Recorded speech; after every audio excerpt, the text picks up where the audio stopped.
Hi guys, welcome to డిజిటల్‌రా. ఇవాల్టి వీడియోలో మనం క్యాన్వాని యూజ్ చేసి ఒక అప్లికేషన్ ఎలా తయారు చేయొచ్చు. యూ నో క్యాన్వాలో ఇప్పుడు మనం కోడింగ్ కూడా రాయొచ్చని తెలుసా మీకు? ఈ మధ్య కాలంలోనే మనకి క్యాన్వా కోడింగ్‌కి సంబంధించిన ఆప్షన్ ఎనేబుల్ చేసింది. అండ్ చాలా ఏఐ ఫీచర్స్ కూడా తీసుకొస్తుంది. So this is the Canva now. So క్యాన్వాలో ఓపెన్ చేస్తే చాలామందికి ఈ కొత్త ఇంటర్ఫేస్ అనేది వచ్చుండదు.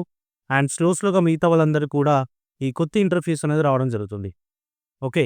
సో నేను ఇక్కడ యువర్ డిజైన్స్, టెంప్లేట్స్, క్యాన్వా ఏఐని క్యాన్వా ఏఐలో ఉన్నాను. నౌ ఇక్కడ designs for me, create an image, drop down, code for me, click on code for me. ఇప్పుడు నేను కోడ్ రాయమని చెప్తున్నాను. ఏమంటున్నానంటే నేను ఇక్కడ క్రియేట్ ఏ క్యాలిక్యులేటర్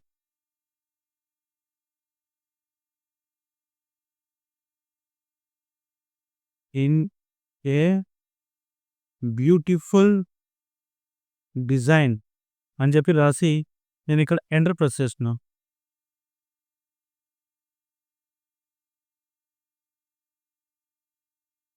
సో ఇక్కడ నేను ఎటువంటి కోడింగ్ అయితే యూజ్ చేయలేదు. జస్ట్ ఒక ప్రాంప్ట్ మాత్రం ఇచ్చాను. అండ్ నాకు ఇక్కడ టోటల్‌గా కోడింగ్ మొత్తం రాసేస్తాం.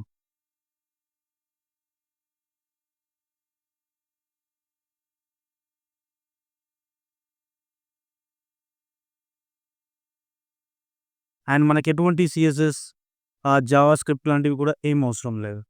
అండ్ చాలా ఈజీగా ఉంది కదా! అండ్ ఈ కోడ్‌ని యూజ్ చేసుకొని మనం ఒక మంచి ఏదైతే క్యాలిక్యులేటర్ యాప్ అనుకున్నామో ఆ క్యాలిక్యులేటర్ యాప్‌ని మనం తయారు చేసుకోవచ్చు. అండ్ ఇక్కడ నేను జస్ట్ ఏం చెప్పాను, create a calculator any beautiful design. ఒక మంచి డిజైన్‌తో నా క్యాలిక్యులేటర్‌ని తయారు చేసి ఇవ్వు అని చెప్పి నేను చెప్పాను. సో నాకు ఇక్కడ మొత్తం ఫంక్షన్స్ కానీ ఏదైతే ఉందో ఏ టు జెడ్ మొత్తం అంతా కూడా నాకు కోడింగ్ అనేది రాసి ఇవ్వడం జరుగుతుంది. సో ఇలా రాసియడం ద్వారా ఏదైతే కోడింగ్స్‌లో చేసేవాళ్ళు ఉన్నారో సో వాళ్ళకి కొద్ది ప్రాబ్లమ్. బట్ మనకేంటంటే టోటల్‌గా డిజైన్ చేసి ప్రివ్యూ కూడా వచ్చేసింది. Now you can see. నేనిక్కడ ఎగ్జాంపుల్ కోసం 2+2 అని రాసి ఓకే 22 అని రాసాను. Sorry. Now click on is equal to not about. So now the answer is 24. Now using design, you just click on using design.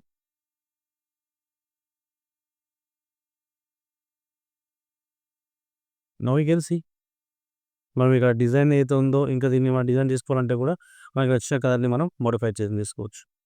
Now publish website ఉంది కదా! You just click on publish website. And ఇక్కడ మీరేమని ఇస్తారు, ఇది ఒక calculator కదా!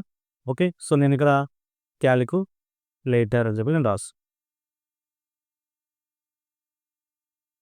Okay. So calculator is not available 2025. Okay. This is fine. Now design on mobile and include navigation menu. Okay. Click on publish. So ఇప్పుడు ఇది publish అవుతుంది. ఒక పేజ్‌ని మనం పబ్లిష్ చేయబోతున్నాం క్యాన్వాని యూజ్ చేసుకొని. Now let us see how it looks. సక్సెస్‌ఫుల్‌గా ఇది విజిబుల్ అవుతుంది. Now click on visit website. Now you can see here is my Canva website. Canva website అంటే క్యాన్వాలో ఒక పేజ్. మనం తయారు చేసిన కోడింగ్‌కి సంబంధించిన పేజ్ అనమాట. సో వీడియో నచ్చిందా? సో నచ్చితే లైక్ చేయండి, షేర్ చేయండి, కామెంట్ చేయండి. బట్ సబ్స్క్రైబ్ చేయడం మాత్రం మర్చిపోకండి.